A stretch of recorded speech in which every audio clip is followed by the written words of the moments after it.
Journey IFC strives to create safe spaces to worship God.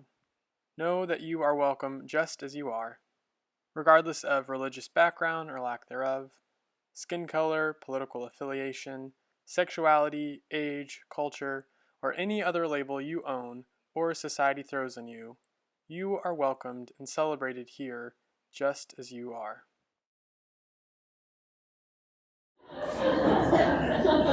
Now really, where would you rather be than here?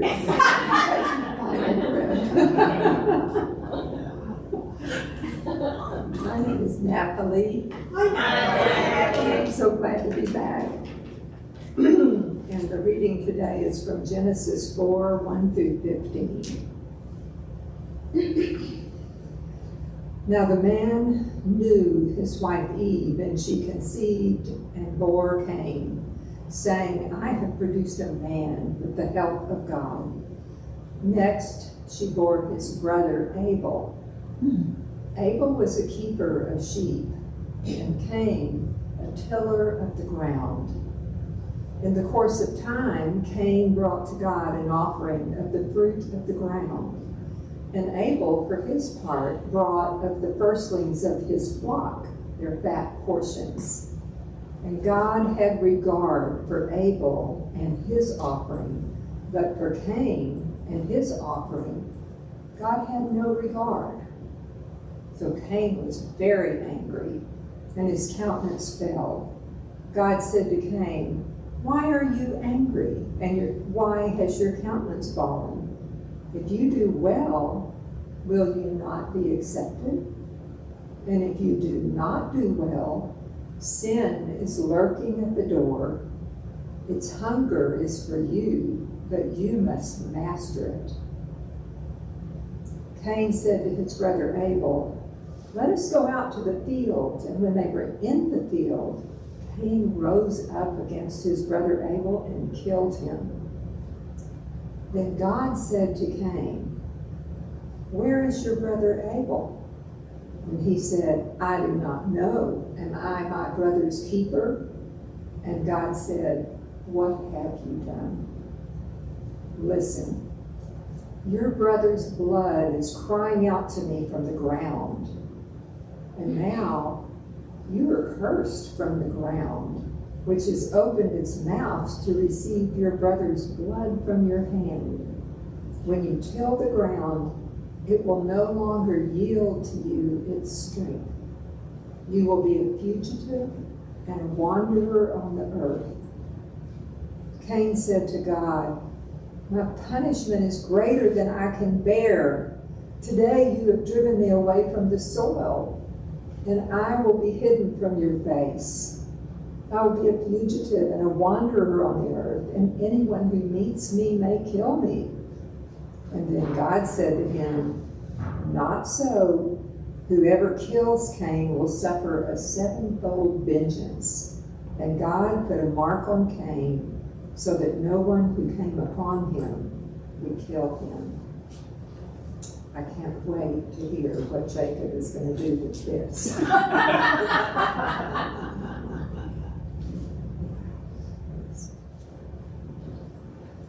So growing up, I remember at my elementary school library, there was this small section of these books that were short and they're really easy to read, and not a big reader, I love a short book, I've said that many times here.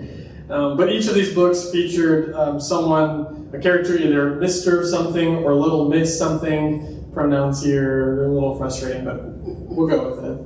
And these were actually called the Mr. Men and the Little Miss characters. And they were created by a father, and then eventually his son took over, Roger and Adam Hargreaves, starting in the 1970s.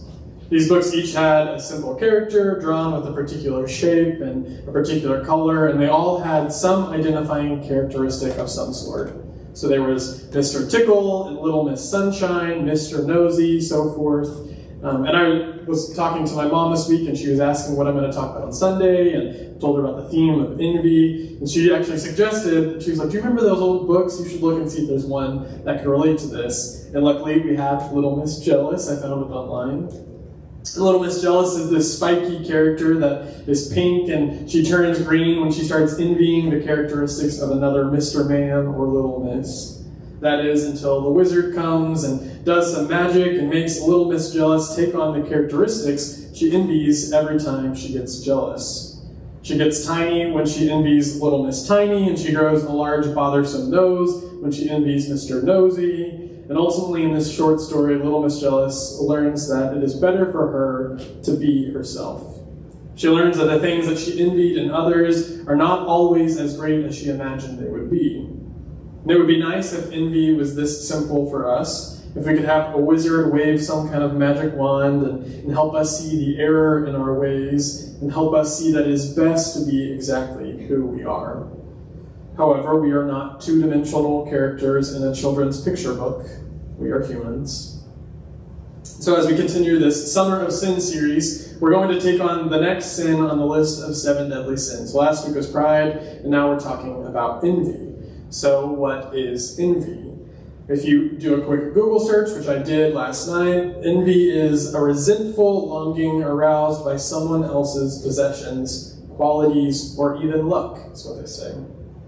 And if you joined us last week, you may remember me saying that the original list of 7 deadly sins included sadness as one of the sins, and it didn't include envy. And this is actually an interesting change in our language over time and how we looked at them. And the originator of the 7, really 8 deadly sins that he had, was a Christian ascetic monk named Evagrius, and he thought that pride and sadness were a similar emotion with a different response. So pride occurs when we see something that someone else possesses, and we believe that what we possess is better than that. But envy is when we see someone else having something that we want and that we don't have, and it makes us sad or look down upon ourselves. So this is why envy was called sadness, which makes it make more sense to me. So envy and pride are kind of similar reactions. Susan Corbin shared with me some wisdom from one of her and Journey's patron saints, Brene Brown. And Brene Brown, a professor, researcher, storyteller, she has a long list, podcaster, and scholar on topics of human emotions, makes a distinction between jealousy and envy, which I think is really important. She says that envy occurs when someone has something we want, while jealousy occurs when we fear losing a relationship or a valued part of an existing relationship. Therefore, envy is typically between 2 people, one having and the other one wanting, while jealousy involves 3 people or 3 things. One person fearing losing a relationship with another due to this 3rd factor. That may be oversimplifying envy and jealousy, but I think all these distinctions are helpful when we look at it. Envy is this feeling that arises when we compare what we have to what others have, and we become down on ourselves. That may turn into jealousy as it evolves into the fear of losing a relationship due to the lack in possession. And this can happen with our physical possessions, our wealth, our housing, our cars, cool clothes even.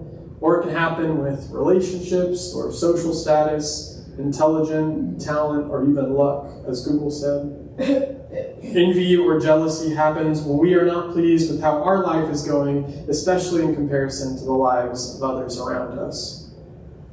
Our scripture reading today came from Genesis 4, and it deals very specifically with the feelings of both envy and jealousy. And my pastor friend Jonathan, that I talk about so much, he shared this very interesting Twitter thread by a scholar named Ari Land, who I believe is a Jewish scholar, about the significance of the story of Cain and Abel, which goes to show that you can go to seminary and get a master's degree and still learn something from Twitter, so I did this week. But I am excited to share what I learned from Twitter from Ari Land, what he taught me in this thread. So in our reading, we have Adam and Eve. They're the mythological origin story characters of the Hebrew Bible who are booted from the Garden of Eden when they're, caught not following the rules of the garden. So Adam is told that he must toil the ground for food, and Eve has to rely on the work of Adam and has to take on the burden of birthing children. That's what they were told as they're leaving. And so the time comes when Eve has to have a son, and she gives birth first to Cain, whose name basically means in Hebrew, acquired, noting one of the first things Eve does on her own with the help of Adam, of course, and maybe God is in the mix there too. But his name signifies that Eve acquired her first son, Cain. Then shortly after that, Eve gives birth to Abel, whose name comes from the Hebrew word hevel, which means nothingness. So Eve has her two sons, acquired and nothingness. Wonderful family names, right? And Cain is regarded as this gift that is acquired, and Abel is almost a nothing afterthought character. Heir and a spare. Heir and a spare, is that you said? Exactly. So the two brothers grow up, and both are required, I guess, to present offerings to God as the story goes. And it says that Abel worked with sheep, and Cain tilled the ground just like his father did. And so Abel brings the things he has, the firstlings of his flock, to sacrifice, while Cain brings the first fruits of the harvest. Both seemingly equal offerings for what they had to give at that time. And the text does not qualify either of these gifts, saying one is more superior than the other. However, for some unnamed reason, God is pleased with Abel's offering and is not pleased with Cain's offering. Cain, of course, is saddened by this. He gave an equal offering, is not sure why God is favoring his younger brother's offering. Cain gets very angry, and God asks him why he is so mad, as if he doesn't already know. God then says this weird cryptic message, if you do well, will you not be accepted? What does that mean? It's like double negatives or something in my head. And if you do not do well, sin is lurking at the door. Its hunger is for you, but you must master it. My Twitter professor this week, Ari Lamb, points out that Cain is set up to be the noble character in the story. His brother is basically just a mere afterthought. And so when we read this story, we are set up to be completely surprised that God would not be pleased with Cain's offering. We probably feel that similar frustration of Cain. Cain did what he was supposed to do, and Cain was the first person in recorded biblical history that we have to give something up to God. So why is God not happy? God suggests that Cain is going to have to wrestle with sin, saying that sin's desire, or the word here is actually kind of like hunger, is for Cain. And Cain is called to master this hunger, this sin somehow. Ari Lamb suggests that the weakness of the entire family is found in this word hunger, or teshuka in the Hebrew. Adam hungers, so he must toil the earth. Eve hungers, so she must rely on Adam, who must rely on the earth. And then Cain hungers for God's love and recognition over his brother, so he relies on approval. Hunger here reveals the tragedy of dependency that each of these characters are wrestling with. Each of them needs something that they themselves cannot acquire on their own. They are forced into relationships with one another and with creation, where other things, other powers beyond them have control. Where they begin to compare what they have to what others have around them. This is where they find themselves. And this can lead them to sadness or envy, and this happens in Cain's case. Cain offers something to God and is rejected, while his nothing brother is celebrated. I can imagine how infuriating that would be. And I think we all get that deep down in some way.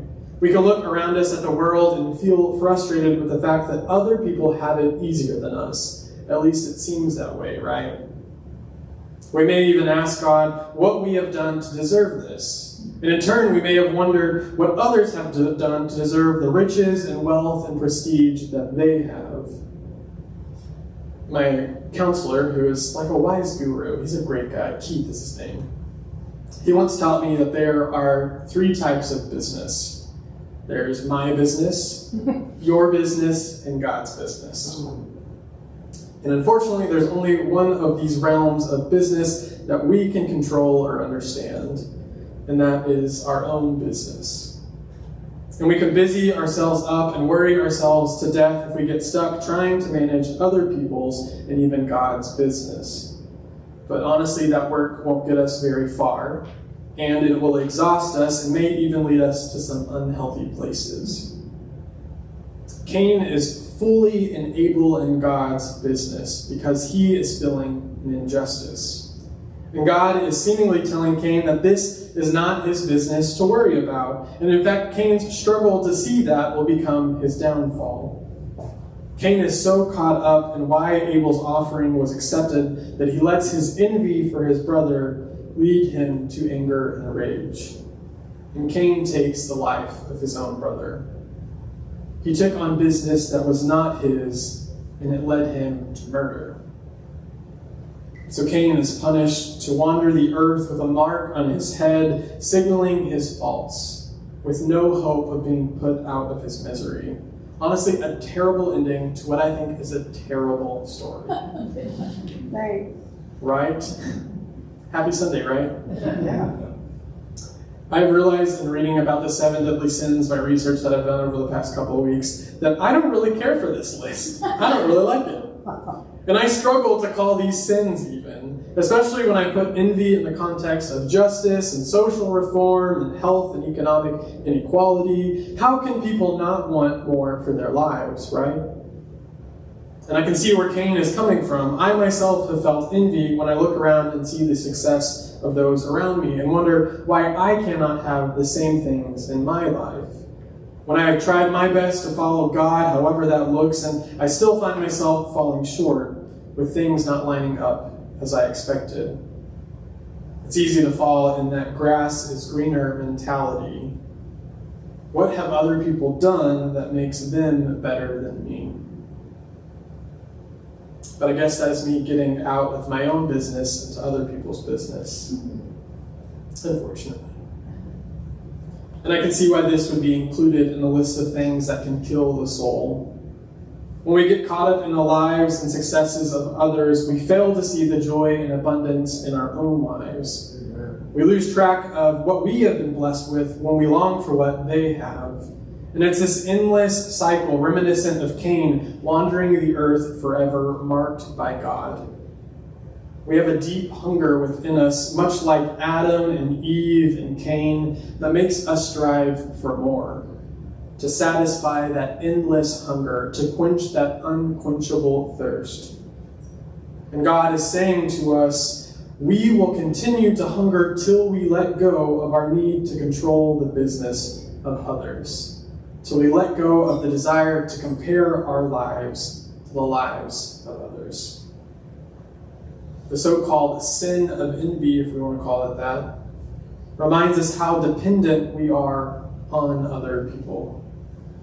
When really we can find happiness within, regardless of where life or God leads us, because we will never be truly happy until we find this inner happiness, a happiness that cannot be given or taken away by another. I think the sin for Cain here was that he had a choice. He could, simply not concern himself with other people's business, why Abel and his offering was accepted and why his wasn't. Or he could try to take control and kill the apparent threat to his happiness. But when he killed his brother, the threat to his happiness still remained. Because it was never really about his brother, it was about himself. This hunger in us does not always have to be sinful or wrong or dangerous. It seems to be wired into our humanity, this hunger that makes us dependent on others. And the story of Cain and Abel and God reveals that even God is somehow also dependent on us as well, needing offerings from Cain and Abel, needing relationship with these created beings. It seems that all of creation is in relationship and is interdependent on one another, including God in this story. So then what do we do with this hunger? Because what we do with this hunger is important.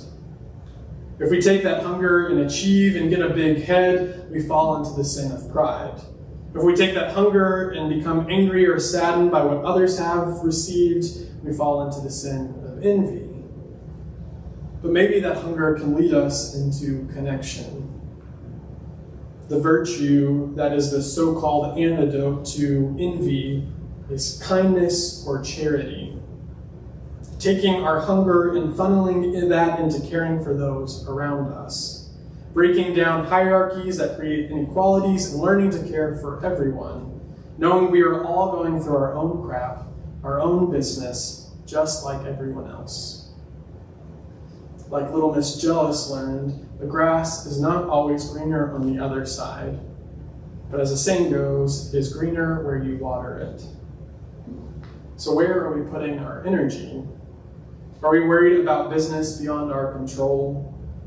What would it look like if we stopped comparing our lives to those around us? What would it feel like to live fully into our own lives? My prayer for all of us is that we may be relieved of our hunger for comparison and instead be consumed by the hunger for connection and kindness. And it's okay if we don't get it right all the time. We're imperfect. That's our thing here. The story about Cain is just a story.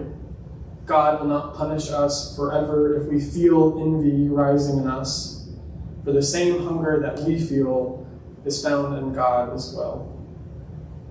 And God's hunger for us is to live a life free from comparison, a life of flourishing for all people. So may we find this life as we learn to combat this so-called deadly sin. May it be so. Amen.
Paul, will you come do our blessing for us?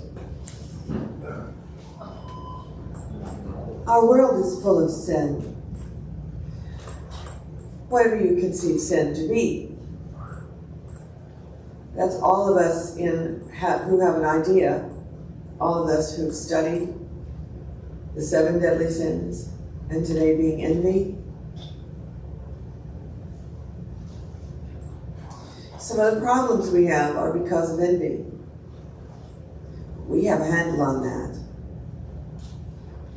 We can come with joy and overcome the envy. We can ask God to help us overcome our own envies of whatever it is, however small. Dear God, give us this grace. Let us swim in the ocean of grace. Amen. Go and be fruitful in all your endeavors.